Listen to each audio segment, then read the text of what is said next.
عزیز ملک ہندوستان میں انگریز تجارت کے بہانے آئے اور دھیرے دھیرے یہاں پر اپنا قبضہ جمایا. یہ ملک عزیز و مبارک وہ ملک ہے کہ جس ملک کی ساری دنیا میں شہرت اور یہ سونے کی چڑیا کہلاتا تھا. اس ملک کے معاملات کو دیکھتے ہوئے انگریز اس میں قابض ہوئے. تقریباً 800 سال تک اس ملک عزیز پر مسلمانوں نے حکومت کی اور ان کی حکومت اس ملک میں چلتے رہی. جب انگریز اس پر دھیرے دھیرے کر کے قابض ہوا اور چھوٹے چھوٹے راجا مہاراجا، ریاست کے راجا، صوبے کا راجا اور جو ہے اپنے اپنے علاقوں کے راجا مہاراجا بادشاہ بنے، تو انگریزوں نے یہ جو ہے پالیسی کو اپنایا، لڑاؤ اور حکومت کرو. انہوں نے چھوٹے چھوٹے راجاؤں کو اپنے مکر و فریب میں لیا اور ایک راجا کو دوسرے راجا سے لڑا کر اس کی حکومت کو ختم کیا. اس طریقے سے دھیرے دھیرے کر کر انہوں نے ملک ہندوستان میں اپنا سکہ جمایا اور یہاں پر جب وہ اپنا سکہ بٹھا چکے تو اس وقت میں انہوں نے یہ معاملہ کیا کہ پورے ملک ہندوستان میں جہاں جہاں ان کی حکومت تھی انہوں نے اپنی فوج تیار کی اور فوج میں ملکی و غیر ملکی تمام لوگ جو ہے اس میں شامل رہے اور پھر انہوں نے یہ کوششیں کی کہ ملک ہندوستان میں رہنے والے لوگوں پر اپنے کچھ حکم نافذ کیے. کچھ پالیسیاں انہوں نے جو ہے تو لائی اور اپنی حکومت کے جانب سے ملک ہندوستان پر ان چیزوں کو انہوں نے نافذ کرنا شروع کر دیا. سب سے پہلے انہوں نے یہ کیا کہ ملک ہندوستان میں جو مدارس ہیں ان مدارس کو بند کر دیا جائے اور ان مدارس کو بند کرنے کے بعد وہاں پر اسکول کا اہتمام کیا جائے اور اسکول چلتے رہیں اور وہاں پر وہ اپنی تعلیم کا آغاز کریں. اس طریقے سے جو انگریزوں کی فوج میں داخل تھے ان لوگوں کو انہوں نے پرکھنے کے لیے، سمجھنے کے لیے ان کے پاس کرتوس دیے اور وہ کرتوس بولتے تھے کہ جس پر سور کی چربی سے بنا ہوا کمر اس پر لگا ہوا ہوتا تھا اور جو ہے گائے کی چربی سے بنا ہوا کمر اس پر لگا ہوتا تھا. اگر کوئی ہندو سپاہی ہوتا تو اس کو جو ہے گائے کی بنی ہوئی چربی کا کور اس کو دیا جاتا اور اگر کوئی مسلم ہوتا تو اس کو سور کی بنی ہوئی چربی کا کور اس کو دیا جاتا. سپاہیوں میں یہ معاملہ اٹھا اور انہوں نے اپنی غیرت کا اظہار کیا اور بہت سارے لوگوں نے اس کو کہا کہ ہم اس کو برداشت نہیں کر سکتے، ہمارا مذہب اس کو ایک اجازت نہیں دیتا. سن 1774 ہی سے یہ جنگ کی شروعات ہو چکی تھی اور حضرت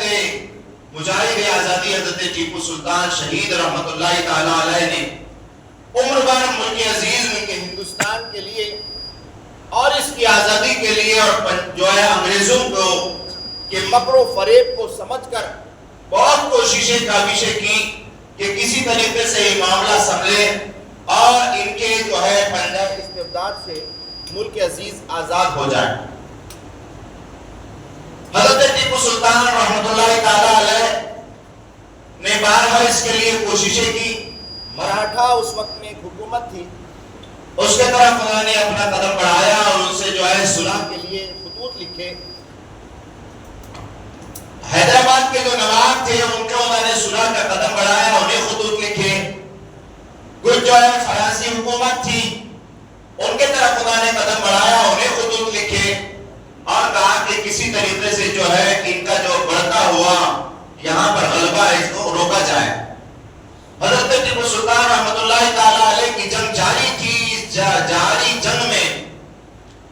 نے اپنا ایک دودھ شریک بھائی تھا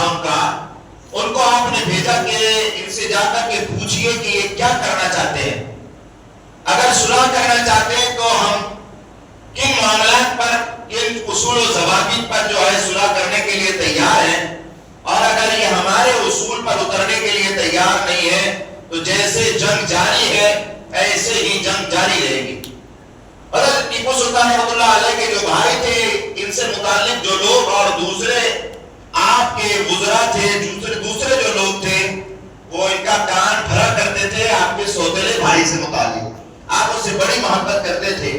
ان کے بھائی جب گئے تو لوگوں نے کہا کہ یہ تو انگریزوں کے پاس گئے اور ہو سکتا ہے ان کے آنے کے لیے بہت وقت ہو گیا، تو ہو سکتا ہے کہ یہ ان کے جو ہے دامی فریب میں پہنچ چکے ہیں اور انہوں نے جو ہے ہم سے دھوکہ کر لیا۔ جب دن زیادہ گزرتے گئے تو حضرت ٹیپو سلطان کو یہ فکر لاحق ہوئی کہ کہیں ایسا نہ ہو کہ میرا بھائی جو ہے انگریزوں کی باتوں میں آ کر کے جو ہے ان کے ساتھ نہ مل جائیں۔ آپ کو یہ فکر لاحق ہوئی تو آپ نے اپنی والدہ کو بلایا اور اسے یہ بات ظاہر کی، تو آپ کی والدہ غصے میں آئی اور کہا بادشاہ یہ بات ہو سکتی ہے کہ میرا بیٹا اپنی جان تو دے سکتا ہے مگر انگریزوں کے ہاتھ پر اپنا ہاتھ نہیں دے سکتا، وہ تمہارے ساتھ بے وفائی نہیں کر سکتا۔ آپ نے اپنی والدہ سے کہا کہ آپ کس بات پر یہ کہہ رہی ہو کہ تمہارا بیٹا جو ہے مجھ سے بے وفائی نہیں کر سکتا؟ آپ نے ارشاد، ان کی والدہ نے کہا بابا بات یہ ہے کہ میں نے جب بھی تمہیں اور انہیں دودھ پلایا ہے بغیر وضو کے دودھ نہیں پلایا، میرے دودھ پلانے میں کوئی کمی نہیں ہے۔ میں یہ سمجھتی ہوں کہ میں نے جس بیٹے کو بغیر وضو کے دودھ نہیں پلایا وہ بیٹا میرا جو ہے غدار نہیں ہو سکتا۔ اتنی بات ہوئی کہ آپ کے بھائی جو ہے وہاں تشریف لائے اور حضرت ٹیپو سلطان رحمۃ اللہ تعالی علیہ نے انگریزوں سے جنگ جاری رکھی اور کئی سال تک جو ہے آپ کی جنگ جاری رہی۔ بہت کوششیں کاوشیں آپ نے کی، میرے پاس وقت مختصر ہے اس لیے میں اپنے پورے مواد کو بہت مختصر لا کر کے پیش کر رہا ہوں، اور آج انشاءاللہ تعالی رات میں ہمارا پروگرام ہے، اس میں تفصیلا ہم گفتگو کریں گے۔ حضرت ٹیپو سلطان رحمۃ اللہ تعالی علیہ کو سن 1799 میں آپ کی شہادت ہوئی، اور آپ کی شہادت کے بعد انگریز یہ سمجھا کہ اب ملک ہندوستان ہمارا ہے، اور یہاں پر جبر اور ظلم اور ان کی زیادتی اور اپنے دین کا فروغ یہاں پر بڑھ گیا۔ اس وقت میں علماء حق جو تھے انہوں نے انگریزوں کے خلاف فتوی جہاد دیا۔ جن مجاہدین آزادی میں صف اول میں جن کا نام آتا ہے وہ حضرت علامہ فضل حق خیرآبادی رحمۃ اللہ تعالی علیہ ہیں۔ حضرت علامہ فضل حق خیرآبادی رحمۃ اللہ تعالی علیہ جنہوں نے سب سے پہلے فتوی جہاد دیا، اور ملک کے حالات کو، بگڑتے حالات کو دیکھنے کے بعد فتوی جہاد دیا۔ دہلی کی جامع مسجد میں جمعہ کے دن آپ منبر پر جلوہ افروز ہو کر آپ نے جیسے ہی فتوی جہاد سنایا، لوگوں میں جو ہے بے چینیاں پھیل گئی اور لوگ جو ہے انگریز گورنمنٹ کے خلاف جو ہے سینہ سپر ہو گئے، اور پھر جو ہے دہلی فتح کر لیا گیا۔ دہلی کے فتح ہونے کے بعد انگریز گورنمنٹ، برٹش گورنمنٹ نے جو ہے مسلمانوں پر اور ہندوستانیوں پر بہت شدید ظلم کیا۔ انگریز مورخ خود اس بات کو لکھتا ہے کہ 1857 میں یہ بغاوت ہونے کے بعد جب دہلی پر جو ہے مسلمان جو ہے ہندوستانی قابض ہوئے، اس کے بعد یہاں سے اس طریقے سے ظلم ہوا کہ دہلی کی جامع مسجد چاندنی چوک سے لے کر پشاور تک ایسا کوئی درخت نہیں ملتا تھا جس درخت پر ایک دو علماء کی لاشیں نہ لٹکی ہوئی ملے۔ اس وقت میں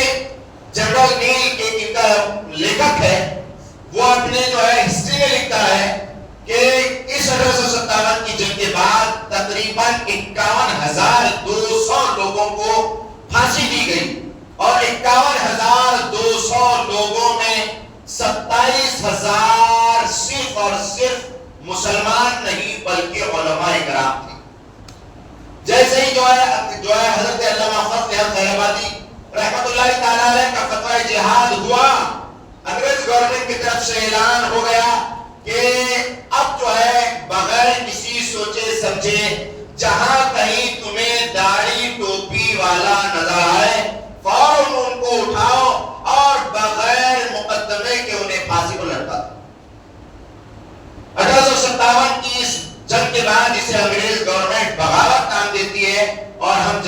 آزادی کی جنگ کا آغاز کہتے ہیں۔ اس انقلاب میں جو ہے انگریز گورنمنٹ کی طرف سے یہ ہوا کہ جہاں داڑھی ٹوپی والا ملے اسے فوراً اٹھاؤ اور اسے جو ہے موت کے گھاٹ اتار دو۔ مراد آباد کا کوئی ایسا درخت نہیں تھا جس درخت پر جو ہے علماء کرام اور ہندوستانیوں کی لاشیں نہ لٹکی ہوئی ملتی۔ جو کوئی انہیں ملتا فوراً اسے دھرتے اور ایک ہاتھی پر بٹھاتے اور جھاڑ پر جو ہے پھندا لٹکایا ہوا ہوتا اور وہ دے جاتے اس کو وہاں پر اس کو لٹکاتے اور وہاں سے ہاتھی کو بھگا دیتے اور پھر لاش نکالی نہیں جاتی بلکہ کئی کئی دن تک کے وہ لاشیں وہیں پر لٹکی ہوئی رہتی اور وہیں پر سڑ جاتی۔ یہ جو ہے اس طریقے کا ظلم اور جبر جو ہے ملک ہندوستان میں انگریز گورنمنٹ نے کیا، مگر ان بہادران وطن اور ان مجاہدان جنگ آزادی نے یہ عظیم قربانیاں اپنی پیش کی، اپنے جان و مال عزت و آبرو کو پیش کیا اور ان کے خلاف ہمیشہ سینہ سپر ہو کر کے مضبوطی کے ساتھ میں قائم رہے۔ علامہ فضل خیر آبادی رحمۃ اللہ تعالی علیہ کے فتوی جہاد دینے کے بعد آپ کو انگریز گورنمنٹ نے بہت تراشنا شروع کر دیا اور اپنی ایک بہت بڑی فوج علامہ فضل خیر آبادی کو کے لیے تعینات کر دی گئی کہ انہیں فوراً پکڑ کر کے جیل کے سلاخوں میں ڈال دیا جائے۔ جب آپ کو جو ہے جیل میں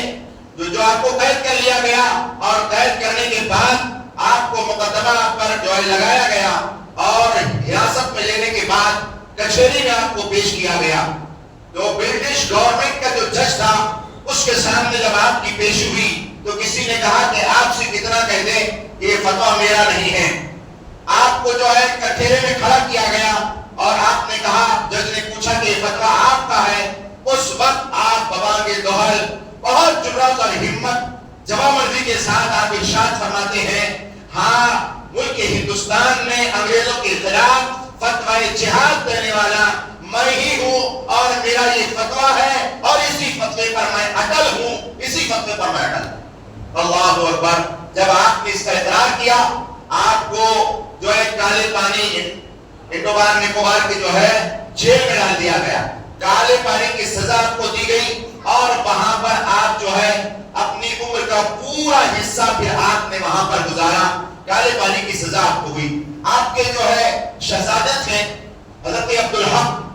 خیر آبادی رحمۃ اللہ تعالی علیہ، کئی برس ہو گئے آپ سے ملاقات کرنا چاہتے تھے کہ کسی طریقے سے اپنے والد سے ملاقات ہو جائے، مگر جب تک کہ کورٹ کی طرف سے جو ہے اجازت پرمیشن نہیں ملتی ملاقات نہیں کی جا سکتی تھی۔ بہت زیادہ کوششیں کاوشیں کرنے کے بعد ایک مرتبہ جب آپ کو جو ہے ان سے ملاقات کا موقع ملا تو آپ جو ہے سپردنامہ لے کر کے جیل کی طرف پہنچے تو دیکھا کہ سامنے سے ایک جنازہ آ رہا ہے۔ آتے آتے جنازے کو آپ نے پوچھا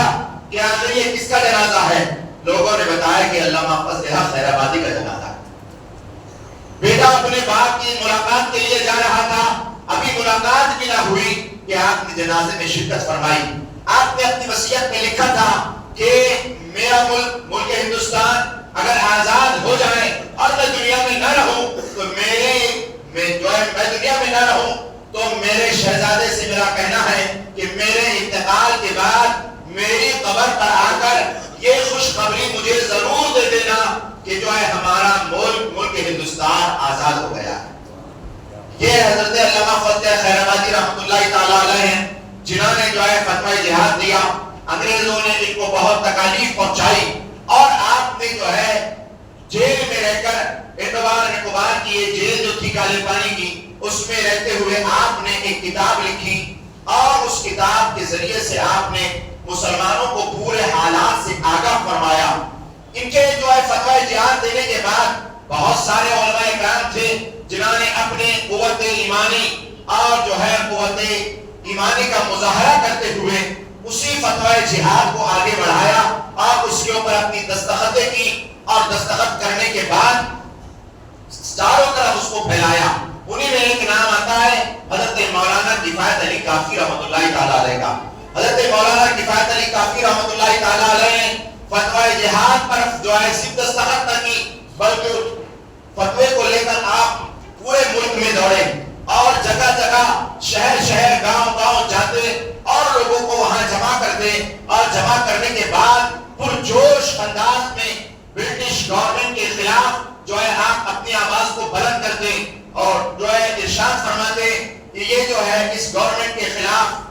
جو ہے جہاد کرنا ہم پر فرض ہو چکا ہے۔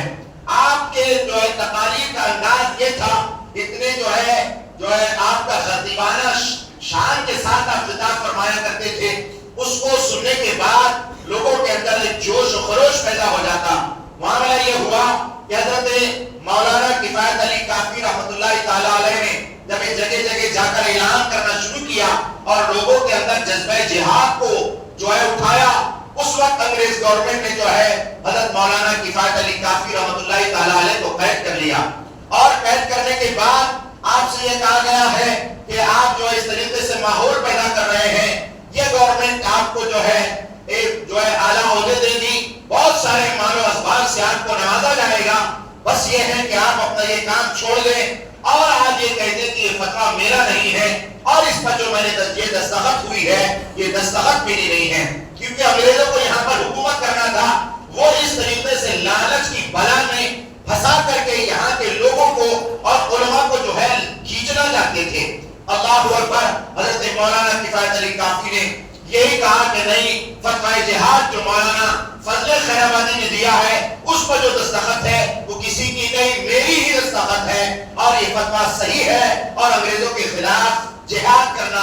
آج مسلمانوں پر فرض ہو چکا ہے۔ آپ پر مقدمہ دائر کیا گیا اور دیکھا کہ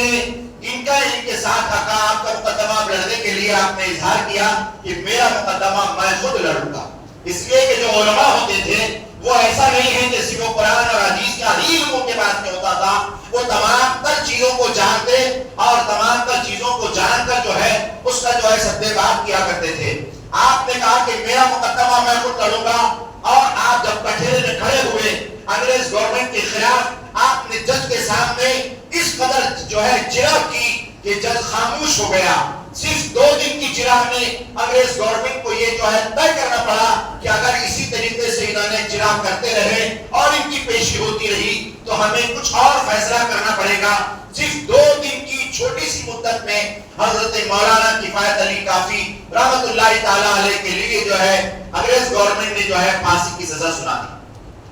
آپ کو پھانسی کی سزا دینے کے لیے جو ہے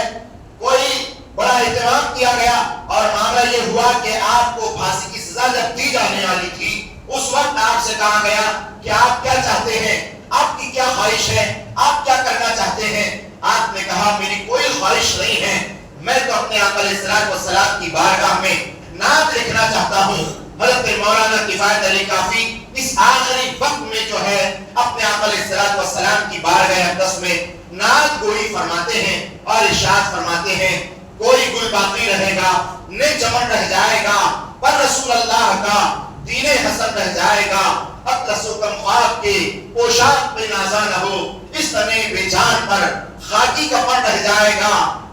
یہ آپ نے پوری نعت آقا علیہ الصلوۃ والسلام کی بارگاہ میں لکھی، اور اس کے بعد پھانسی کے پھندے کو آپ نے بوسہ دیا، اور جو ہے اپنے ہاتھ سے ہی پھانسی کے پھندے کو آپ نے جو اپنے گلے میں اتار لیا۔ انگریز دیکھ کر اس کو جو ہے محو حیرت ہوا کہ تمہیں موت کا خوف نہیں ہے کہ اس پھندے پر لٹکنے کے بعد تمہاری جان چلے جائے گی اور تمہارا کوئی پرسان حال نہ ہوگا۔ اس وقت آپ ارشاد فرماتے ہیں، تمہیں نہیں معلوم ہے کہ شہادت کی موت کی لذت کتنی ہے۔ یہ ہے علماء کرام کا کردار۔ اللہ تبارک و تعالی ہمیں جو ہے ملک عزیز میں جن علماء کرام نے اپنی عظیم قربانیوں کو پیش کیا ہے، اللہ تعالی ہمیں اسے سمجھنے، پڑھنے اور اپنی قوم تک پہنچانے کی توفیق عطا فرمائے۔ ابھی میں نے کچھ بیان کی شروعات نہیں کی، سمجھو اتنا مواد اس تعلق سے ہمارے پاس ہے کہ ہم بیان کریں تو گھنٹوں گزر جائیں۔ میں نے تفصیلاً نہیں بلکہ اجمالاً آپ کے سامنے میں کچھ چیزیں پیش کر رہا ہوں کہ مجھے 40 پر مولانا صاحب نے بتایا ہے کہ ختم کرنا ہے میری بات۔ ایک مرتبہ درود شریف پڑھ لیجیے، اللہم صلی